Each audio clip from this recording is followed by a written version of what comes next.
You're listening to the Coach's Journey podcast, exposing the struggles and celebrating the successes in the life of coaches who are action takers and creating authentic impact in today's world. Whether you're just starting out, expanding your reach, or exploding your impact, you're in the right place right now. Stay tuned and be sure to subscribe to this podcast. Now, here are your hosts of the Coach's Journey podcast. So let's go towards where do coaches actually spend their time on and where do they need to spend time on. So in my experience, and maybe you could share your experience in my own personal experience by talking to hundreds of coaches at this point, and this is where most of their time goes. They are consuming information. They're buying programs and they're learning, they're reading. Coaches are learners. They are, and that's a good thing until it becomes a problem for them. And I've actually challenged coaches to stop reading, stop learning, time to execute. And I remember the first time I can't believe I'm saying this, but my challenge to you is stop all of your reading, stop all of your learning. What do you need to do to actually move this forward? So most coaches are spending a huge chunk of their time consuming information. Information does not translate to implementation most of the time. And this is part of our value in CMC is that our focus is implementation. Our focus is not for you to. So even if you come in, we have a lot of videos and stuff in our program, but we don't tell you go watch all of them or can binge watch on all of them because that might not serve you. Show up to a few sessions that are actually going to help you move forward and do the work in the background. So most coaches are spending a lot of their time on information gathering, and then part of their time goes in going into all sorts of programs. So they will be part of it is they're actually watching videos and learning and documenting. And the other part goes, they're part of multiple programs. So they're going into this session, that session. Before you know it, every day they're in sessions, but they're not doing anything in their business.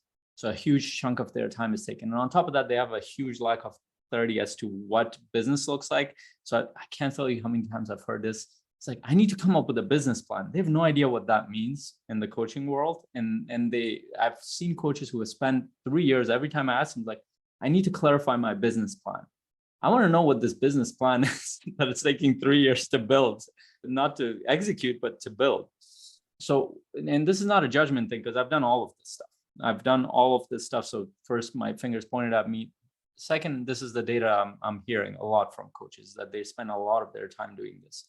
And then the rest of the time goes into they're stuck in their own personal life. They're stuck in their own mind a lot of times. There's a lack of confidence. There's overwhelm.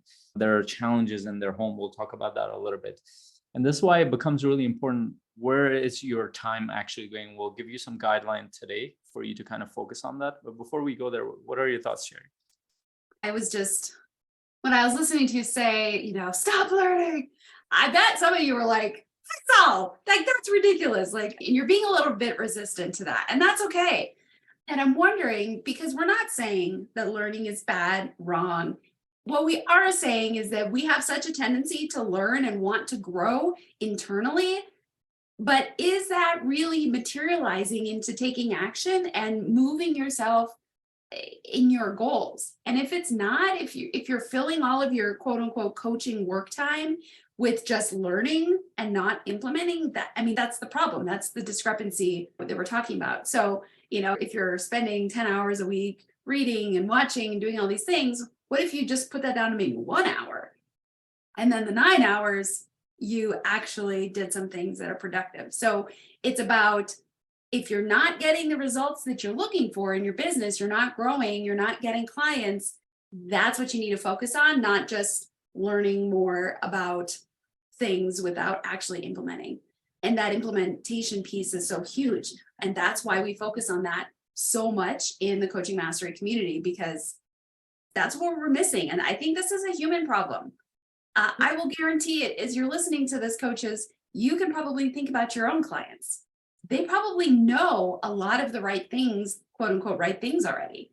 They know what is not making them happy. They know what those stuck points are, but they don't know how to actually implement change or to sustain it. So we're not really any different. That's a human problem. Yeah, well, we all fall into that. And so the biggest growth that I had in my business, I think it was at 2.5 years into the business, up until like maybe 4 years. And I remember clearly what I did. I remember going into certain sessions. Some of them were in coaching mastery community. There were some members that I had pretty much every week. This took a lot of restraint for me. It's like, did you hear Brendan's doing this thing? Did you hear Steve Chandler is doing this thing? Did you hear? And I was like, I would take a deep breath. I'm like, I think they've taught me enough. I need to work on doing this. And I just stayed on my track. I need to make this work. I don't need to go into another conference. I don't need to go into another session. I think he did his job. It's great but one of the reasons why I jumped into this world is because I'm constantly on a learning journey, and I love that. But the problem was that learning was not translating into implementation. It was not translating into me getting clients. It was not trying. But when I did that over the course of 2 years, and I saw a bunch of coaches, they went into different programs, they invested into this. I did invest into a few programs, but they were mainly for the purpose of implementation. They bought tens of thousands of dollars of program. And I would ask him after a year, like, what did you get out of it? Like, I learned a lot about sales. I learned a lot about this stuff. I'm like, so where's your business at? Crickets. Doesn't exist. And I know why, because I did that 2 years before that, and I was just doing that. And to this day, I know coaches who've been in it for 5 years, 6 years. Some of them started exactly around the same time as me, no business whatsoever, because they're still doing the same thing. So when you put a pause on it for a brief period of time, for 6 months, 3 months, and you will see the results yourself. Now, I want to jump into the model. And here's the thing. Most coaches think that they need to spend 20 hours, 30 hours, 40 hours. So they do a lot of this restructuring, and they even create tension in their home that, you know what, I need to spend time. And then they get this feedback from their spouse or something else that, oh, now you have a job and now you're taking on the business. Where are we going? They're not able to communicate this. So it creates more of a tension at home, lack of support at home. But you don't need to spend that much time. It's very likely if you're starting out as a coach or you're in the beginning stages of it, one of two things are happening. You either have the funds to sustain yourself. So you have like a cushion for the next 6 months or 1 year where you can focus on the business. Great. You have a head start. You can spend 20, 30 hours a week building that. That could accelerate the process. But in my experience, most coaches have a job or something happening in the background that is helping them sustain it. And then they might have a family. They don't have a lot of time. But what they do is they overwhelm themselves that I need to spend more and more time, but they don't know what that timeline is. So what we're suggesting is you don't need more than about 12 hours a week, 10 to 12 hours a week. And if you were part of CMC, this is what we would tell you. And this is what we tell our clients. If you have 10 to 12 hours a week, you will spend about 4.5 hours in CMC. Those 4.5 hours, if you took advantage of everything. We don't even tell our clients to take advantage of all the sessions that are running. So here's how that looks like. And that's not them going into our course and watching videos and stuff. That's not what's happening. They do a couple of things. One, they're part of our coaching chain. That means they're coaching somebody and getting feedback for their coaching process. And they have a coach. So they're going through their own growth journey. They're getting a coach. So about close to, in total, 2.5, 3 hours goes to that. So they're getting the support that they need in that area, and they're getting feedback. And so they're getting their confidence in building in their coaching, and they're understanding which areas to improve beyond a shadow of doubt. So when they go talk to a client, they know what their weaknesses and strengths are, where they can push, what works, what doesn't work. That's an important piece. Second pieces are like they will show up to likely a 90-day challenge. That's the only 90-day challenge is 90 minutes a week, 3 times a month. And when they come, they're a part of the 90-day challenges. We're getting them to implement. They go through a training, a discussion, but they spend a few minutes working on the thing that they need to do. And that's just moving their business forward. So that's part of the process. So let's say 4 or 5 hours they spend on that. Now they're left with a good, if they had 10 hours, they have 6 hours left. If they had 12 hours, they have 7, 8 hours left. What we challenge clients to do is that go find people that you can coach. You should be spending a good 4 to 5 hours prospecting. You might have a couple hours where you watch some videos, and even the videos, it would be your own sessions. You're listening to the recordings. I would suggest more of that. But 4 to 5 hours, you're prospecting and doing sales calls. So in the beginning, you will mostly be doing prospecting, calling, messaging people, putting up content and connecting with clients and having conversations. Later on, it's going to shift more. You will have more calls on your calendar, and they're tracking this. They know exactly where their time is going in this 10, 12-hour period. And Ideally, they know exactly where their time is going in all their life. But at least if they can track this over the course of a month, they know where it's going. And most of the feedback that we get from our clients is that, they fall off course. They stop being consistent. They don't do it. And a lot of this is a personal challenge. And this is your growth as a human being and as a coach, that you get focused and consistent. Does that paint the picture, or did I miss parts in there, Sheri? I feel like the picture is pretty clear. If you still have questions that don't get answered through this podcast, which is very likely because we're just touching the surface of it, feel free to comment, send us a message, support@coachingmasterycommunity.com. Put a comment below depending on where you're hearing this or seeing it. We would love to engage with you around this topic. But yeah, I think the most basic thing to understand from what I'm hearing, Faisal, is that we don't need to spend the crazy amounts of time that we think we do on business, because sometimes we then use that as an excuse. Well, if I can't spend 25 hours a week, then it's not worth it. And so you spend nothing. It says all or nothing thinking, and we want to avoid that. And then within that is recognizing that, a little bit of time spent on growth and conversation for improvement, but a lot of it needs to be really about reaching out and moving things forward. And this is where a lot of us, I think, I don't know that I've actually met a coach and had a conversation where they didn't say, yeah, that kind of freaks me out, because we're putting ourselves out there. We're hoping that people see the value in what we do, or they experience the value of what we do. And quite frankly, sometimes they don't. And that can be an ego deflator. And so, all of these things can create this environment where we're really not wanting to put ourselves out there and reach out and have these conversations. But that's exactly what we need to do. That's how we get better. That's how we actually serve other people. And so I love what you're saying.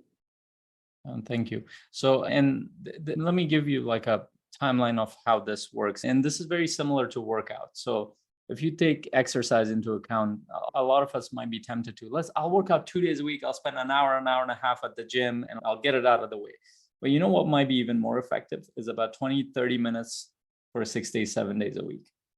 That will give you more ROI on your workout, and it'll give you that consistency over time will help you build your physical health more so than you doing it 2 or 3 days or every now and then here. This is a lot like that. So if you kind of follow that, so this is what happens. And I've seen this in business owners, and coaches are no different. They will have a push period.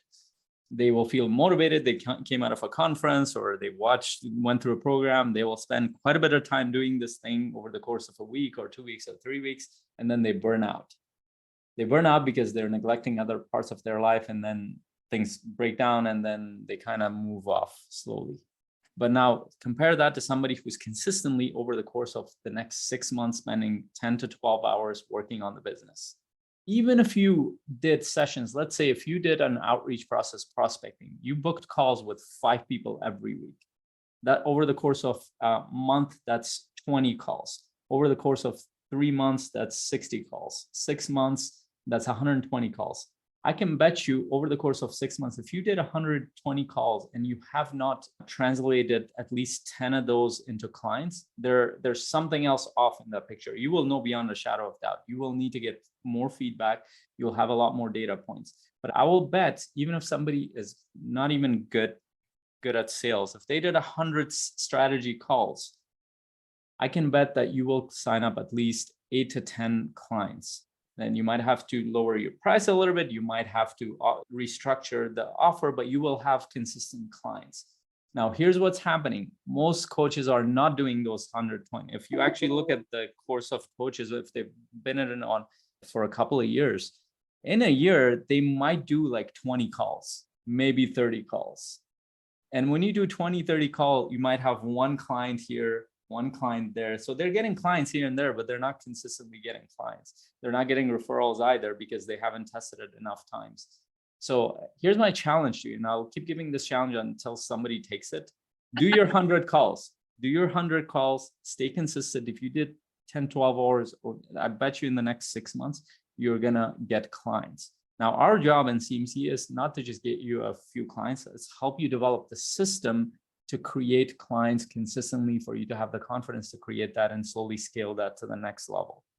And so go get your clients, put in that time, put this on a tracking. It doesn't have to be too complicated. Even if you put block times on the calendar, and by the end of the month, you can look at it. Okay, I spent that much time. All I ask is be honest. When you block that time, at the end of the time, look at how much time you actually spend on the thing that you did, and shorten it or lengthen it based on that. So by the end of the month, you get to it. Okay, what did I actually do?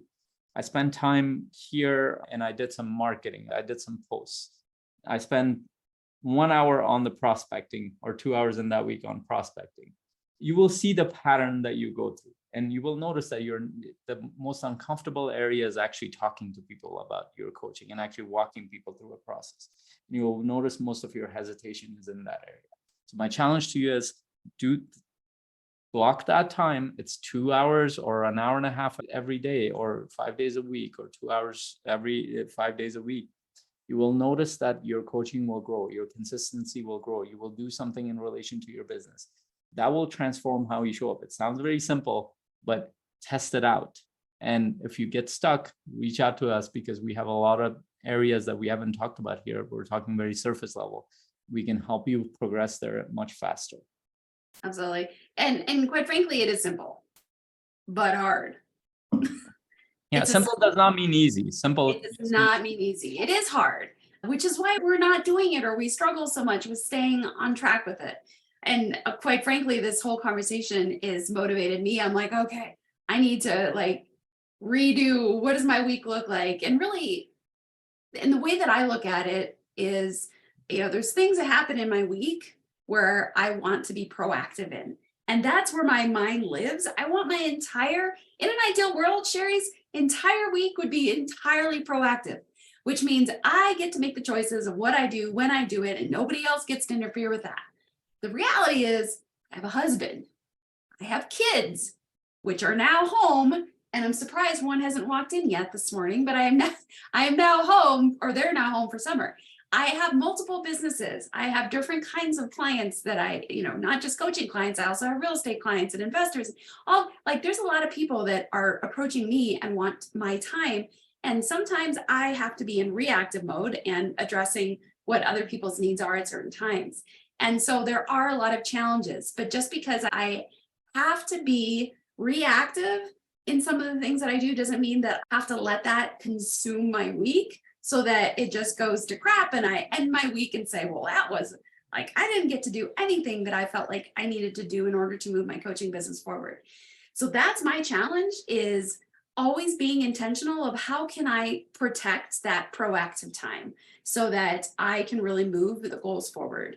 And so both of those exist, and how can I be more intentional around them? So that, as we're talking, Faisal, I'm like, okay, I need to pay attention to that again and kind of get that dialed in and kind of reset what that looks like for me this week and next week and for the whole summer, quite frankly, and get more intentional with that. You're listening to the Coach's Journey podcast.